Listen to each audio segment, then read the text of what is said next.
morning, good afternoon, good evening. This is Jack, I'm Conrad, and this is the Footy 5. We are on location in London, England for some festive football fixtures. Yeah, we got the chance to go see a few of the premier teams in England. Went to the Molineux, went to Stamford Bridge, as well as Goodison Park. Some of the best teams in Europe, and we got a chance to see how they're looking as they enter the year.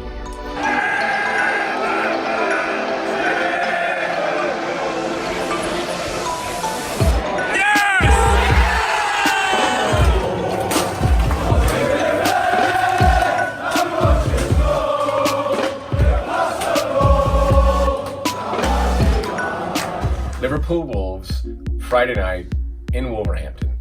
We've been to World Series games, Super Bowls. Nothing that we've seen can compare that atmosphere to what we saw. I mean, it was absolutely incredible.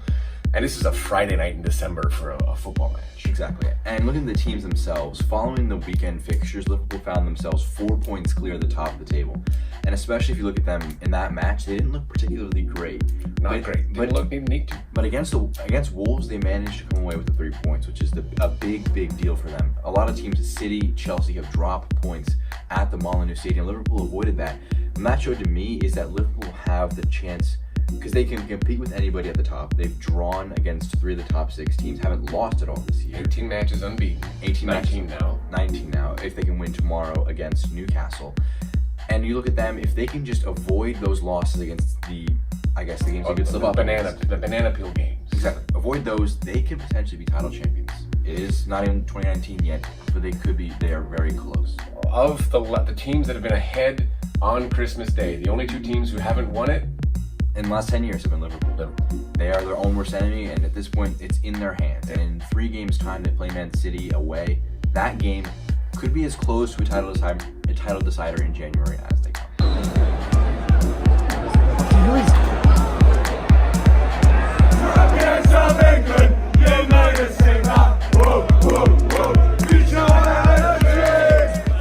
Moving on to the next match, we headed back to London for Chelsea home to Leicester.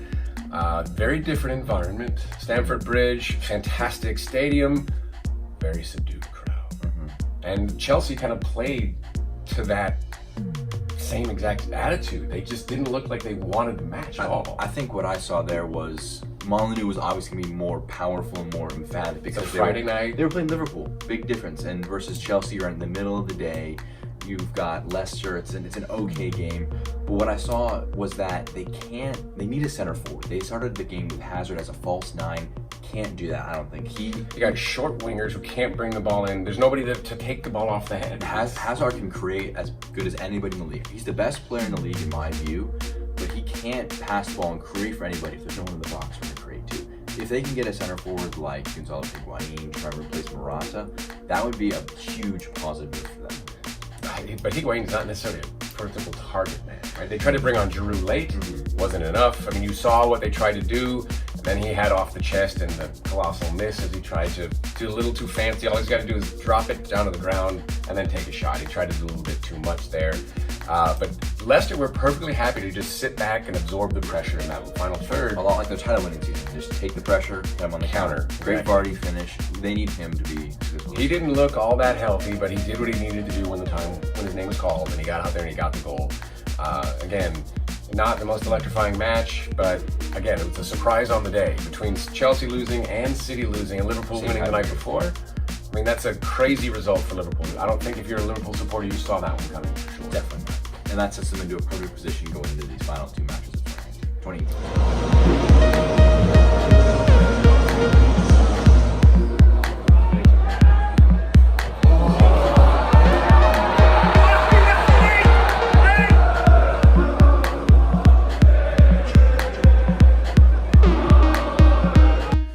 So on to the third match that we saw this weekend up at Goodison Park.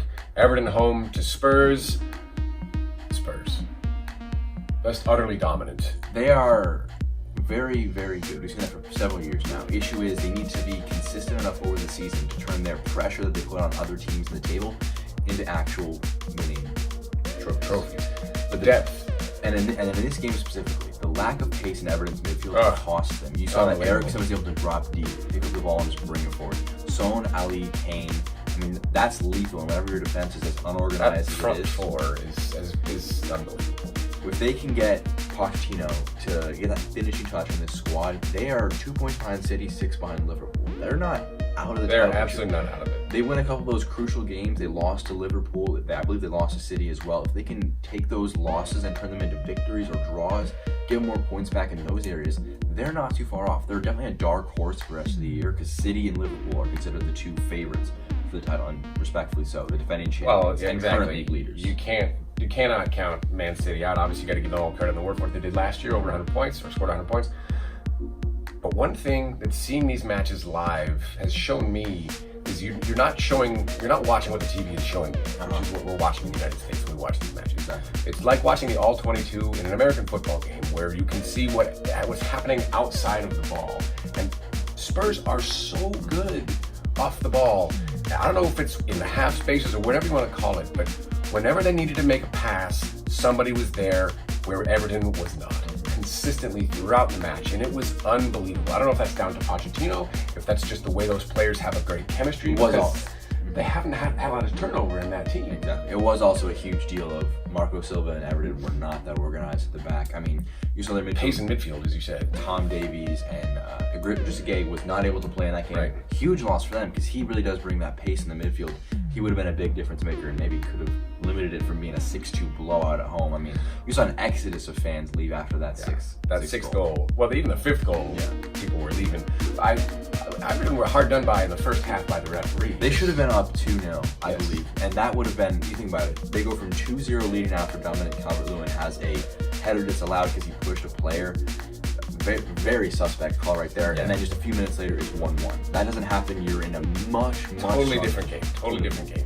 It's the one, you can't say that defined the game because 6-2, I mean, the one call isn't necessarily 8 goals change. Absolutely. Well, you said it early on. You said the only way this is going to be a game is if Everton scored first and they did what they needed to do, and they should have gone ahead 2-0 and it should have been a much more competitive match. They didn't. The referee got the call wrong, in my view, along with another number of other calls in the first half. And then Spurs were able to just run away with it. They lost control. They actually brought it back to 4-2. There was a brief moment where they thought maybe we can bring this back. Glimmer of hope. They did see Gylfi Sigurdsson was creating a lot. He was kind of driving their attack, but end of the day, 6-2, not a super close game, and a poor way for Everton to send their fans into Christmas. Absolutely. All right, that's it for this evening. Thank you all for watching. We will be back with a review of Liverpool home to Newcastle. But happy holidays. Wish all the best for everybody. And thank you all for Jack, Conrad. This has been the Footy 5. Take care.